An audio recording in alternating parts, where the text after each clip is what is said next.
Welcome, ghouls, to today's episode of Mental Health is Horrifying.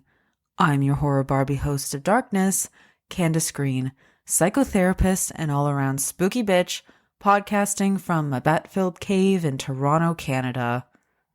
Listen, I am just as shocked as anyone that I am doing an episode on Longlegs. Why? Because after returning home from the movie theater after seeing this movie, I made my husband check every square inch of our home to ensure that Nicolas Cage was not hiding somewhere. And when he checked behind the shower curtain and told me it was all clear, I said, "I don't believe you," and I had to check there myself because of hysteria. I found this movie to be very scary. So why on earth would I want to spend more time thinking about it? Because I care about you, and because this movie truly gave me intrusive thoughts, and I figured if it did that to me, maybe it did that to other people. Or, maybe not, because I am fully aware that even though I have an entire horror podcast, I am a huge baby. Nevertheless, there is a helpful point I am trying to make here. Even though horror movies can absolutely terrify us and give us intrusive thoughts, they paradoxically can also help us explore and challenge these thoughts. They are like mirrors into the deepest, darkest depths of our psyches, and once we can hold them at a distance and say, none of this is actually real, it's just a movie, they become a little less scary. You can start seeing horror movies for what they are, just fabrications. And when you can learn how to do that with intrusive thoughts, well, that's pretty powerful. Okay, so let's get right into it. Let's talk about Longlegs and how I learned to challenge my Nicolas Cage-related intrusive thoughts and how you can challenge yours too. Not Nicolas Cage, just whatever kind of intrusive thoughts you're having.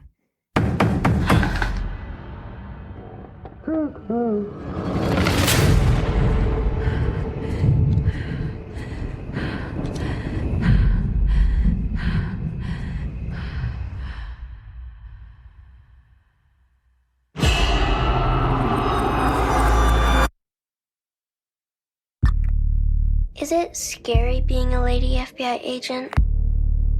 Yeah. Take a nice long look. A letter was left with the bodies. Signed with one word.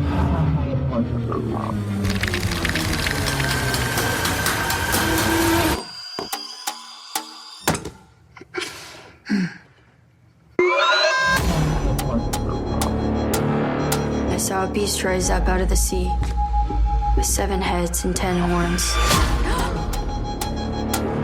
And on his horns he wore 10 crowns. And on each head was written a blasphemous name. What aren't you telling me? He'll kill and kill again. I know you're not afraid of a little bit of dark.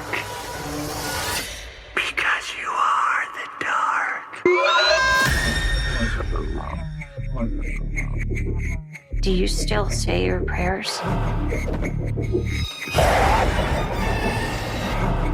Never once. They scared me. Hello? You could have made nice with me. But you didn't. And that has led to all of this.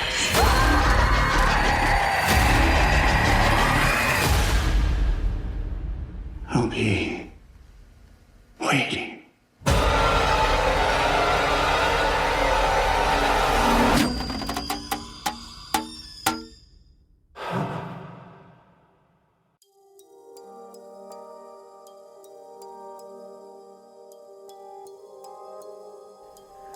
Okay, so here's a quick drive-by of the plot of Longlegs that gave me intrusive thoughts. It's the 70s, so kids were allowed to randomly wander outside alone, and one little girl does so and encounters the creepiest man alive outside her home. He's just like randomly there with his creepy face looking like a whole episode of Botched. Fast forward to the 90s. FBI agent Lee Harker, who is possibly clairvoyant, is assigned by her supervisor, William Carter, to a case involving a series of familicides where a father kills himself and his whole ass family, each time leaving behind a letter with satanic coding signed Longlegs, whose handwriting belongs to none of the family members. Lee discovers that each family had a 9-year-old daughter born on the 14th of the month. The murders all occurred within 6 days before or after the birthday itself, and the murders form an occult triangle on a calendar with one date missing. While talking to her mother, Ruth, Lee receives a coded birthday card from Longlegs, warning her that revealing the source of the code will lead to her mother's murder. Following a clue, Lee and Carter find a doll with a high-energy metal orb inside, which will become relevant later. Then, Carter begins suspecting that Lee has a personal connection to Longlegs upon discovering that her mother Ruth had filed a police report of an intruder approaching Lee on her 9th birthday. That was the first scene from the 70s. Carter encourages Lee to talk to her mother to find out what's going on.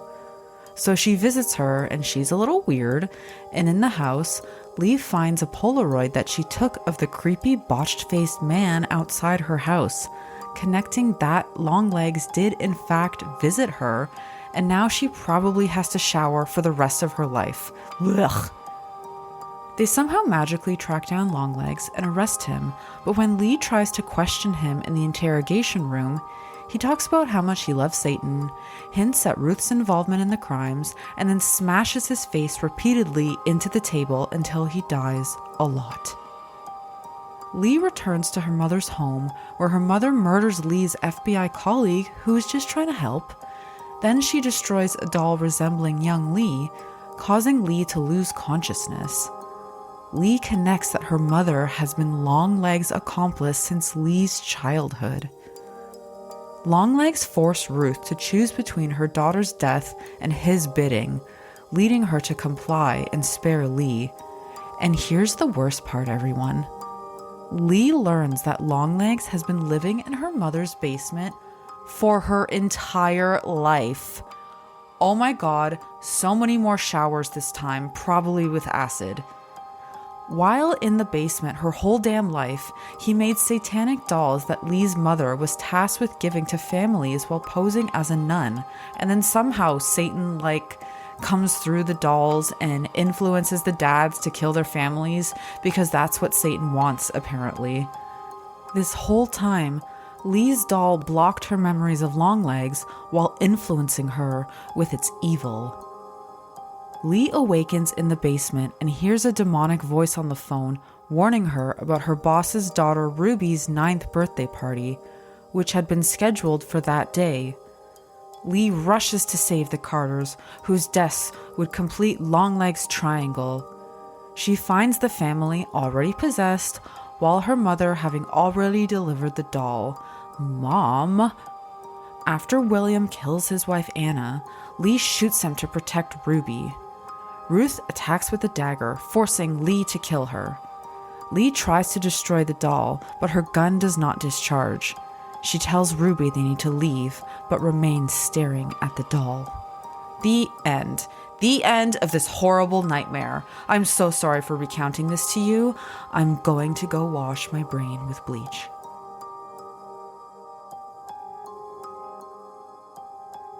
This horrible nightmare of a movie was directed by Oz Perkins, which I didn't realize until after I saw the movie.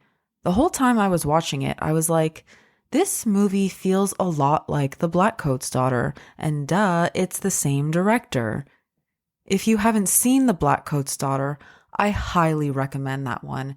It has the same ominous, deeply unsettling, satanic kind of vibe, where right from the get-go, you're like, something totally horrible is going to happen, and I'm not going to sleep for weeks. Oh my god, I'm so excited. Let's do this. Fun fact, Oz Perkins is literally the son of Anthony Perkins, who is freaking Norman Bates in Psycho. The Psycho. If that's not horror royalty, then I don't know what is. Anthony Perkins was a closeted gay man his whole life, who sadly died from AIDS in 1992. His mother was Barry Berenson, a model and actress who stayed with Anthony Perkins until the end, keeping her husband's sexuality and illness a secret from her children.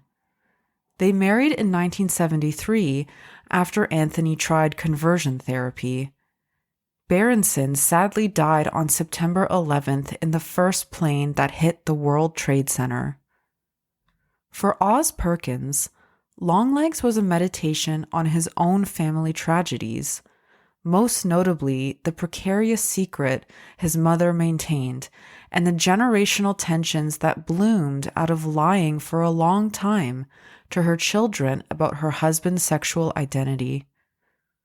Longlegs is set in 1993, the year after Perkins' father passed away, and during a time that was rife with other murder mystery classics which heavily influenced the film, including The Silence of the Lambs and Seven. Through what may be a synchronistic act of the collective unconscious, Nicolas Cage had actually intended all along to base his character of Longlegs on his own mother.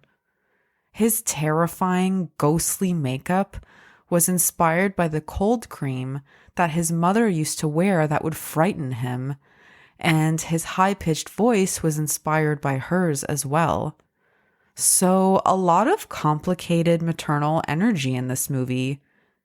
Is this perhaps why Longlegs is terrifying to so many of us? His twisted maternal undertones? Could this be why I personally found the movie so terrifying? Did this touch my own mother wound, keeping me up at night? Interesting to think about. The marketing for this film was genius, to say the least, creating massive buzz around the film before it was released. With a marketing budget of $10 million, promo materials at first did not even include the film's title or any mention of its star, Nicolas Cage, to build buzz. These included a cryptic trailer with satanic symbology, a billboard with a phone number, and a pre-recorded message in spots from the man downstairs, aka Satan. A paid advertisement featuring a cipher was published in the Seattle Times, a reference to the Zodiac Killer. The ad directed readers to an in-universe website titled The Birthday Murders, detailing murders committed in the film. Viewers could combine hints from the clips and content to solve clues and ciphers on the website and unlock downloadable bonus content for the film, or lead the viewer to additional content, such as the promotional phone number. Once more information about the film was shared in promo spots, Longlegs was heavily marketed as the scariest movie of the year, of all time, like Goodbye Sleep, You Will Have Nightmares Forever, etc. And it all worked, because as of the beginning of September of 2024, Longlegs has grossed over $103 million worldwide. Reception-wise, people were very mixed on this film, though, especially after such genius marketing and heavy promotion as the scariest movie of the year. Some felt that the marketing oversold and overpromised on the film and felt let down. Prior to seeing this movie, I had seen all the marketing, and as a giant baby, wasn't sure if I should go see it. So I asked my friends online who had already seen it what they thought and if I could endure it. And I was told that it's not that scary No big deal. You'll be totally fine. The marketing blew it out of proportion. And some even questioned if it was a horror movie at all. So I was like, cool, amazing. I'll go see it. And I learned on that day that all of my friends are liars or serial killers because this movie is terrifying. Like, is everyone okay? If you're not scared of this, what exactly are you scared of? What happened to you? To be honest, part of me wanting to do an episode on Longlegs is a selfish effort to reduce my own intrusive thoughts brought about by this movie. By being able to examine it for what it is, a really good horror movie and a genius piece of marketing, my aim is to reduce the emotional charge I have associated with Longlegs and its terrifying imagery. So let's talk about what happened to me after I saw this movie, how I dealt with the intrusive thoughts, and how you can challenge your own intrusive thoughts too.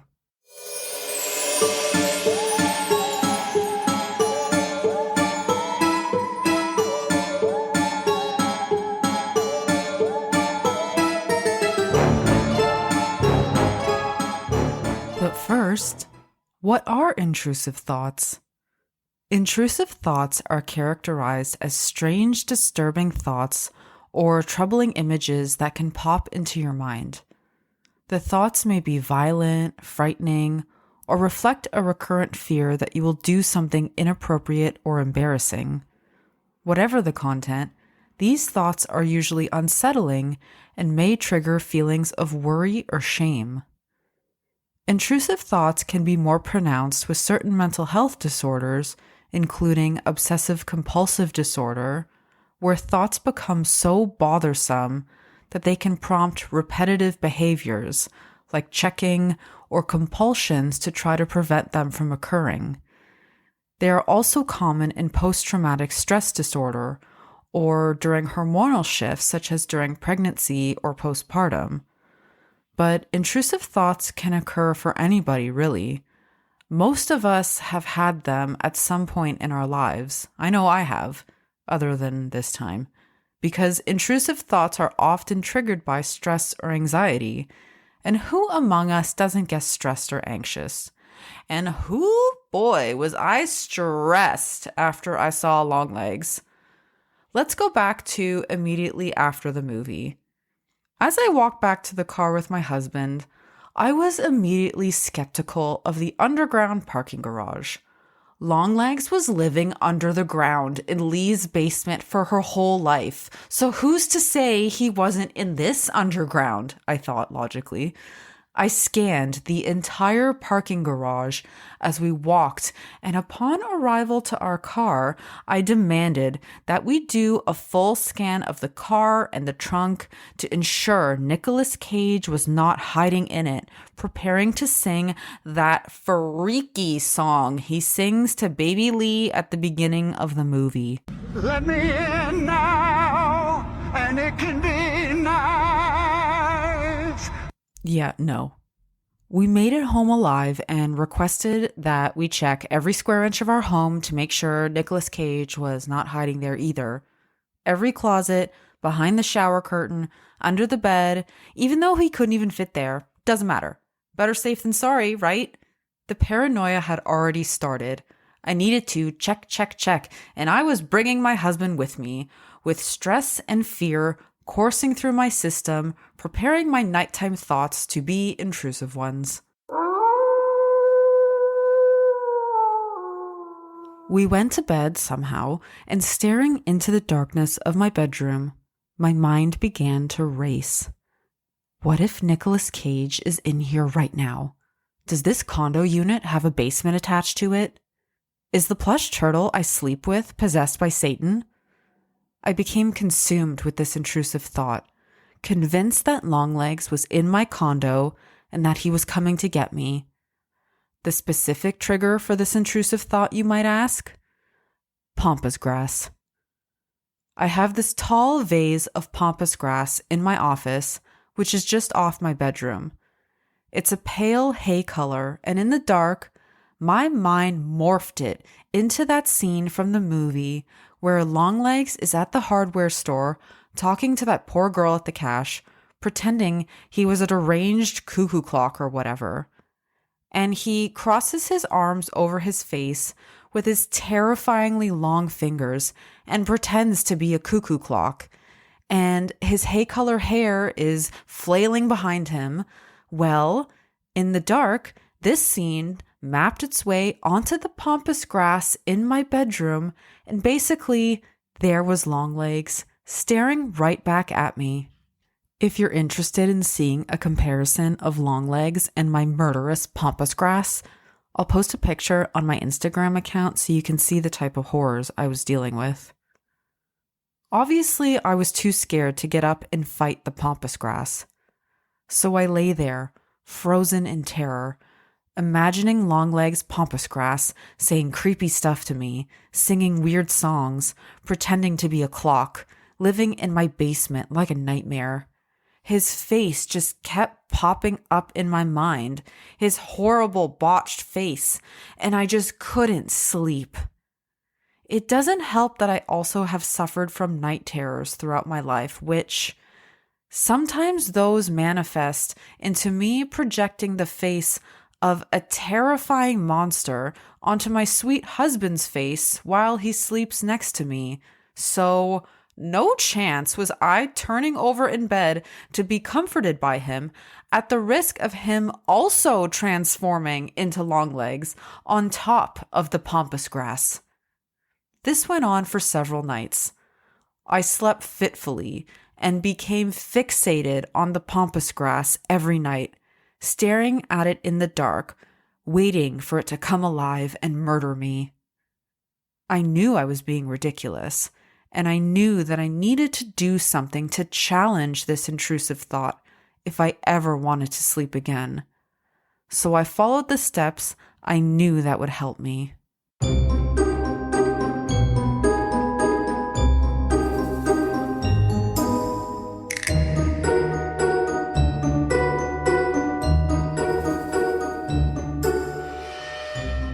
The first step in challenging intrusive thoughts is acknowledging that you are having them. Like, yep, I am having an intrusive thought about Nicolas Cage teleporting into my pampas grass, coming alive, and murdering me as I lay here in bed. That is happening. It's important to acknowledge when you are having intrusive thoughts because of what is called the rebound effect of thought suppression. With any thoughts that are difficult, and particularly intrusive thoughts, the more you try to tell yourself not to think about it, the stronger the thought tends to persist. The reasons for this are complex, but have a lot to do with shame and stigma. Shame and stigma are really common experiences around intrusive thoughts because we worry that by having them, it means that we are a bad person, that we're out of control, or that other people will think that we are bad for having them, which causes them to persist and dig their heels in further to our psyches. By acknowledging the intrusive thoughts, both to ourselves and to someone like a therapist, we remove the shame and stigma and allow it to just be what it is, an intrusive thought, a normal outcome of stress, anxiety, or trauma, and not a reflection of our morality. After acceptance, however, we don't necessarily want to validate or dwell on the intrusive thought too much. In therapy, I tend to take a depth or a relational approach, which means lots of empathy, validation, deep understanding, and exploration. And those things are all important when working with intrusive thoughts to a point. It's important to understand the underlying cause and to empathize with the experience of the person having intrusive thoughts. But when we assign too much emotional relevance to intrusive thoughts and ruminate on them, they can become stronger and more persistent. So it can be helpful to have boundaries with intrusive thoughts, and doing a bit of cognitive work to challenge them is helpful. So that's the next thing I did. I said to myself, okay, Candace, you're having an intrusive thought that Nicolas Cage has transformed into your pampas grass, and he is in your bedroom right now and he's going to kill you. But also, take a step back, girlfriend. Longlegs is a horror movie, and a very effective one, given how shook you are right now. And Nicolas Cage is an eccentric millionaire living in Hollywood or in one of his castles. He's probably drinking wine in one of those castles right now. He is not disguised as Longlegs. That would cost too much to hire him to be here right now. So I am safe in my beautiful condo, and I bought that pampas grass from a boho hippie retailer in Vancouver. Additionally, before bed, I started Googling and looking at pictures of Nicolas Cage from Moonstruck. Moonstruck is literally one of my favorite movies of all time. Like, hello, it stars friggin' Cher and baby Nicolas Cage being the most clueless and adorable one-handed bread baker in the history of the world. This further helped to challenge my intrusive thought and remind me that this was just a horror movie and that Nicolas Cage is just a really gifted actor. He can play both an adorable Italian bread baker and a terrifying serial killer living in your basement. I tried to go to bed thinking about Nicolas Cage in Moonstruck, or just a person in a variety of roles. I didn't want to move the pampas grass for some reason, though. I didn't want it to win. Now, this wasn't the only intrusive thought that I had related to this movie. As someone who has been afraid of basements my whole life, the basement element to this movie did not help that fear. I also started having intrusive thoughts about the beautiful state-of-the-art gym located in my condo basement, and began to have images of me being in the weight room, which is usually pretty empty, and Nicolas Cage suddenly appearing and killing me where no one could see. I dealt with this intrusive thought in a similar way that I did the other one, accepting I was having it, challenging its reality, and replacing it with a different scenario. I told myself I had been in this gym dozens of times and that I always felt better after I did a workout down there. I avoided the gym at first, but I knew that this was a ritual or compulsion that was potentially giving the intrusive thought more power. The more I avoided it, the stronger the thought became, and the more emotional validity I was attaching to it. I put on my favorite playlist with Nicki Minaj and Doja Cat, and I told myself, well, it's unlikely that Nicolas Cage is down here, but if he is, I might as well lift these weights and become really strong so I could totally take him. It kind of made me laugh to imagine having a face-off with Longlegs, and it helped to make the basement a little less scary. With intrusive thoughts, it's important to think about long-term goals instead of the immediate anxiety if intrusive thoughts are holding you back from participating in your life. Accept that you are having the thought and don't avoid it. Challenge yourself to make an empowered choice by widening your window of tolerance if you notice it has decreased.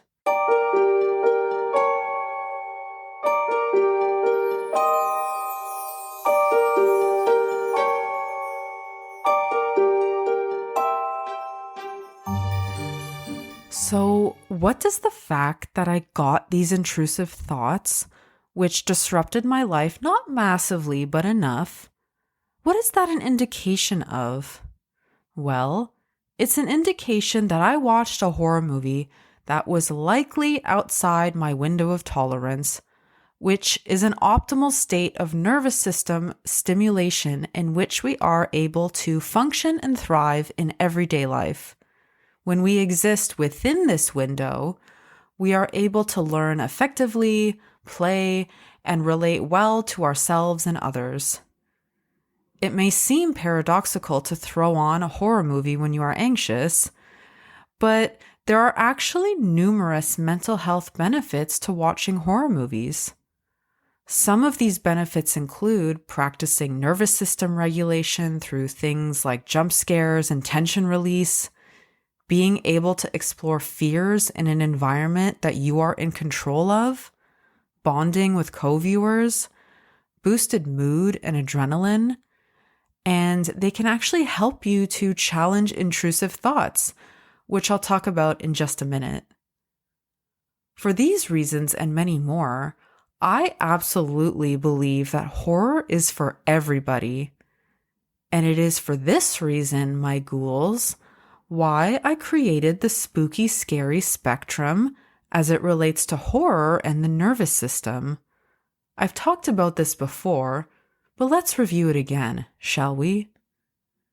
The spooky, scary spectrum acknowledges that everyone has a different comfort level and thus level of accessibility when it comes to horror.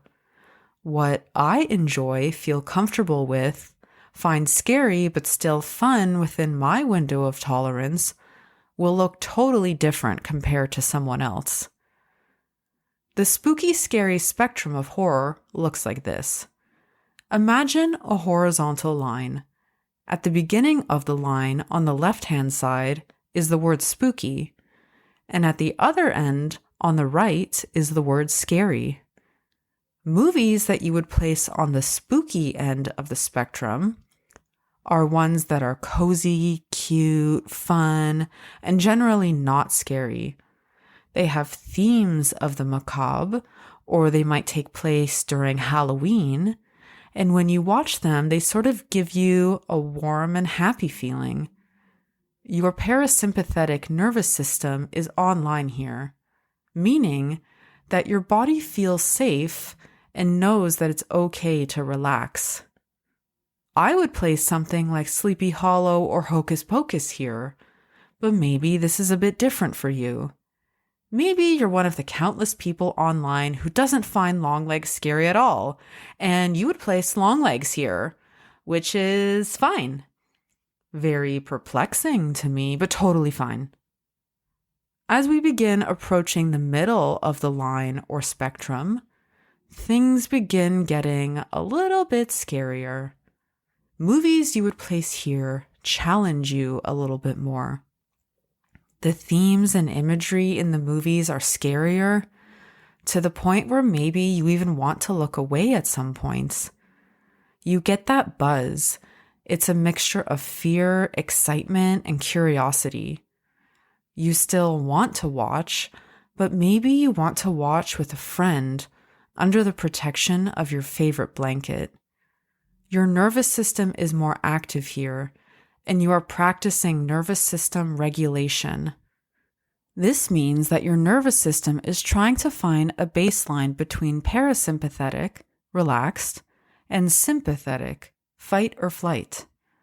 You may, consciously or unconsciously, be trying to regulate your nervous system at this time by snuggling up to your co-viewer, eating a snack, laughing, or releasing tension by screaming. Moving further down the line, just before you get to the very end of the line, that's the most you can tolerate. You really have to work up your courage to be able to watch movies here. And maybe you want to watch with the lights on and chase it with a few episodes of The Office. You might have trouble sleeping after watching one of these movies, but it's still worth it to you. There's something you want to explore here. At the very end of the line, the far end of the spectrum, we reach scary. These are movies that are outside of your window of tolerance and would really dysregulate you were you to watch them. Watching movies you would place here would leave you feeling distraught, upset, panicked, or even angry. This is an indication that you have moved past your own boundary and that your sympathetic nervous system is activated. This is your fight or flight response that is perceiving your environment as threatening. When you are in sympathetic nervous system activation, it can be more difficult and take your nervous system longer to return to its baseline. This was clearly me after watching Longlegs. It's kind of also me as I'm recording this podcast, as I look over my shoulder every other instance to make sure that nobody is coming to sneak up behind me and kill me with their cuckoo clock hands. Instead of punishing myself or beating myself up, thinking I should have known better, or thinking I'm a baby and that I'm not a real horror fan for being so scared, I gave myself some grace here.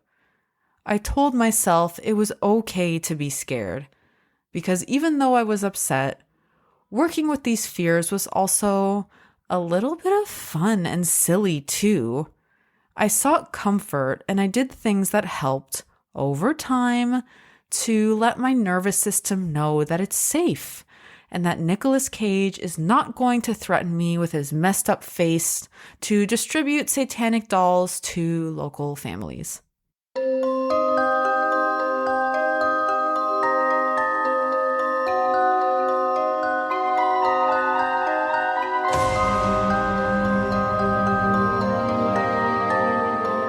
Noticing intrusive thoughts as an externalization of a fear you are having can be a helpful way to work through them.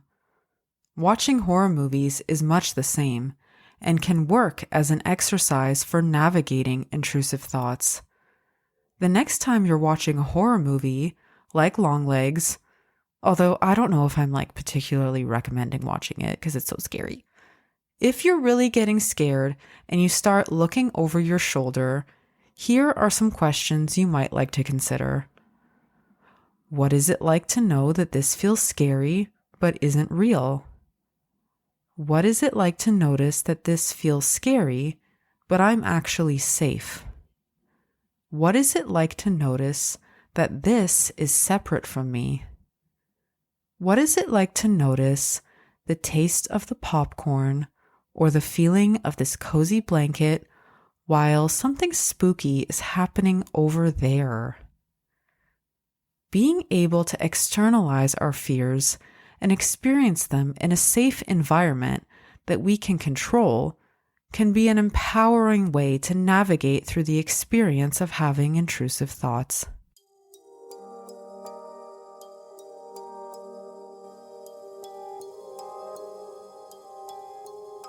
My intrusive thoughts haven't entirely gone away. I'm still skeptical of my pampas grass, and I think I'll always be scared of basements. I have other non-Longlegs related intrusive thoughts that pop periodically in my mind too. I'm familiar with them at this point, and because I've worked with them for so long, they have less of an emotional charge associated with them. I can pretty quickly notice that it's happening and switch my mind to focus on something more supportive. And that's kind of how it goes over time. The more familiar you are with an intrusive thought, the more quickly you can kind of say to yourself, that's so weird that my mind is doing that, but I'm not going to dwell on this too much. Let me think about this other happy thing and have my attention flow there. And research on intrusive thoughts supports this too. The more familiar the thought, the more that thought repression and cognitive switching can be supportive. With newer intrusive thoughts, however, it is important to talk about them at first to reduce the powerful hold that shame and stigma can have over the thoughts, understand potential triggers, underlying causes, or any related rituals and compulsions, and then work with cognitive strategies to challenge the thought. I don't think I'll ever watch Longlegs again because of how unsettling I found it, but I have really found solace in the horror community and all the different memes, hot takes, and insights that everyone has been sharing about one of the biggest horror movies of the year. I love you, spooky ghouls, for that. I will, however, be watching Moonstruck over and over again forever.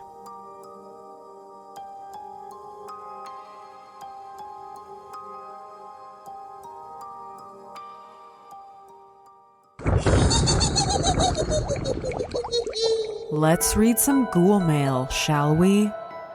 Ugh, Longlegs was so scary, and I find it so interesting the different reactions people have to horror movies and people's personal experiences with them. So I've started this portion of my podcast called Ghoul Mail, where listeners are invited to share what horror movies mean to you, how they have helped you with your mental health, or about a particular horror movie that you have thoughts and feelings about. I received some ghoul mail from Brian, who lives in New Hampshire. Brian is actually the host of the amazing horror podcast, Bring Me the Axe. Bring Me the Axe is a bi-weekly podcast for fans of horror movies old and new. It is hosted by brothers Brian and Dave White, two dudes who grew up on the spooky New England shores, scouring the horror section of every video store that was within a bike's ride distance. Where most people see trash, they find treasure. From the classic Universal monsters to Vincent Price and Christopher Lee to Jason Voorhees and Freddy Krueger and beyond. The Bring Me the Axe horror podcast is a celebration of this treasure, a genuine love affair with horror movies, and a celebration of cheap thrills. Brian shared with me what horror movies mean to him and how monsters were a comfort to him from a very early age. He wrote, "Hi Candace, it's Brian from Bring Me the Axe.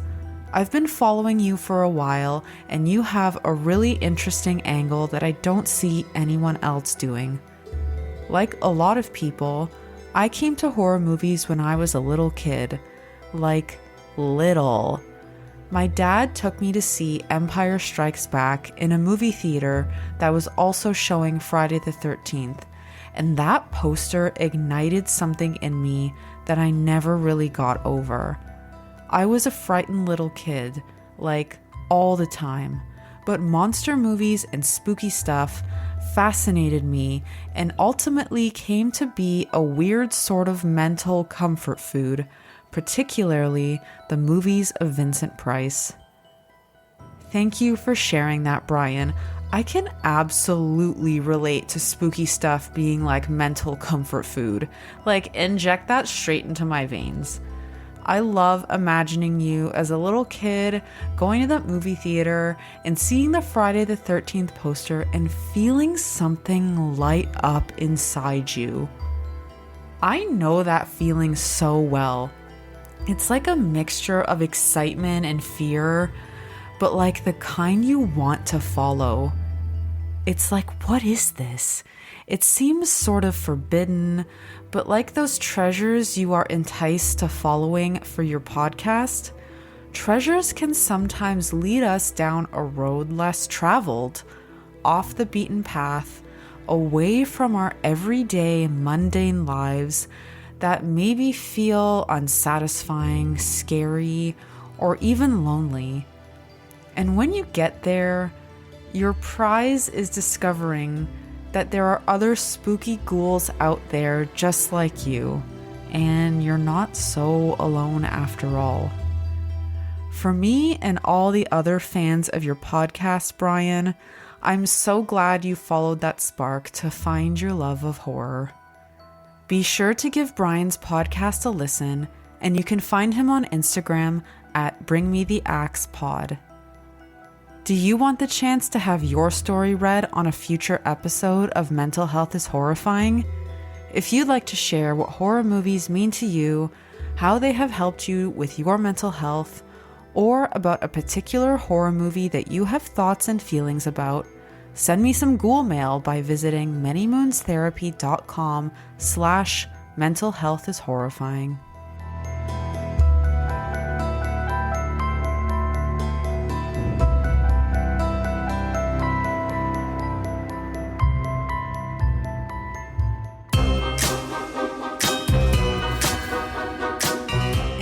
That, my ghouls, is the story of Longlegs. I literally can't believe I did a podcast on that nightmare of a movie. Here's hoping this helps to reduce my intrusive thoughts brought on by Longlegs and not give them more fuel. It's like intrusive thought roulette. We'll see what happens. Mental Health is Horrifying is entirely researched, written, edited, and produced by me, Candace Green, registered and spooky psychotherapist, with artwork by the ghoulishly talented Chloe Hurst. If you like this podcast, please consider rating and reviewing on your preferred listening platform. It really helps the show to reach all the other spooky ghouls out there, and I will be eternally grateful. And an eternity is a very long time for a vampire, okay? If you live in Ontario and are interested in psychotherapy with me, I offer talk therapy mixed with the magic of tarot.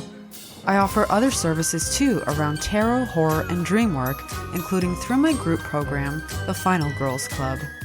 You can follow me on Instagram at Many Moons Therapy, and you can also learn more about me and my services through my website, manymoonstherapy.com. Or you can also howl at the moon and I will hear your call. Bright blessings.